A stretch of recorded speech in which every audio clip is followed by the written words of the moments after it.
Hello and welcome to the Wednesday, December 4th, 2024 edition of the SANS Internet Storm Center's Stormcast. My name is Johannes Ulrich and today I'm recording from Jacksonville, Florida.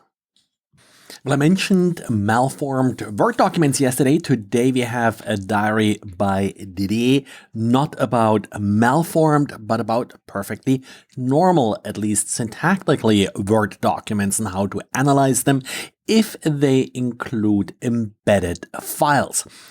As I mentioned yesterday, Word documents are just zip files, and these zip files may contain multiple components.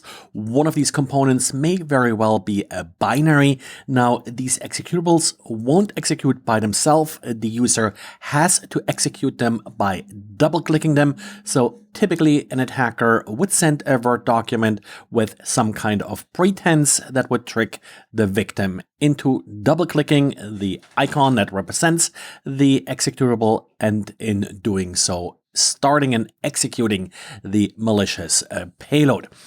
The tools that Didier used are the all-too-familiar FileMagick.py as well as olydump.py in order to parse and dissect the Word documents payload. And then we have a real odd case of a supply chain compromise coming from Korea. Apparently, a South Korean company manufacturing satellite receivers has been delivering receivers to a particular broadcasting company that came pre-configured with a DDoS tool. These DDoS tools were apparently installed on the request of this broadcasting company. So the broadcasting company was not sort of here innocently just buying these receivers. These appear to be more sort of TV satellite receivers, the way things are written, but there's very little information in the press release, and apparently the broadcasting company's executives are still being wanted. Other little odd thing here is also that the article states that $4 million were approximately confiscated from the company, which is what they estimated to have made selling these receivers. Now, about 250,000 receivers were apparently affected by this, which only comes down to about $16 for each receiver. So lots of questions here. Apparently, some of the receivers came pre-configured with the DDoS tool. Others were later updated by delivering updated firmware.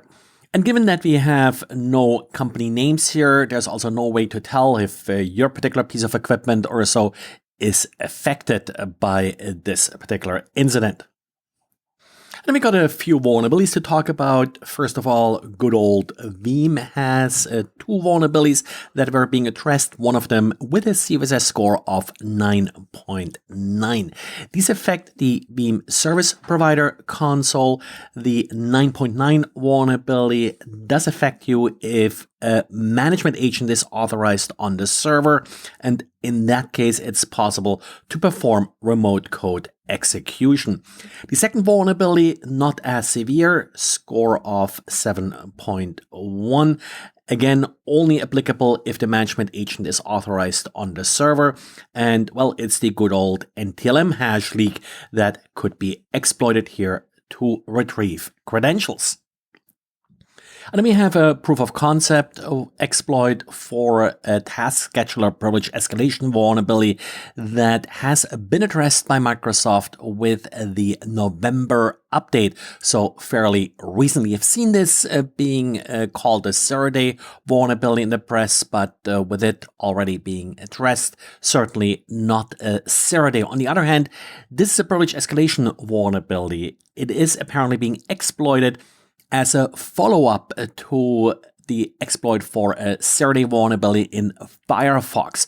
So Firefox gets them the initial code execution, and then they're using this privilege escalation vulnerability in order to gain a better foothold on the victim's system. Tor browser, which is derived from Firefox, is also affected here. And this particular exploit chain appears to be used by the Romcom cybercrime group. Well, and that's it for today. Thanks for listening. Tomorrow I'll actually be in Tampa at the NATO Edge conference. If anybody happens to be there, I can probably be found late afternoon, early on Thursday at the SANS booth, also giving a talk early on Thursday. Thanks, and talk to you again tomorrow. Bye.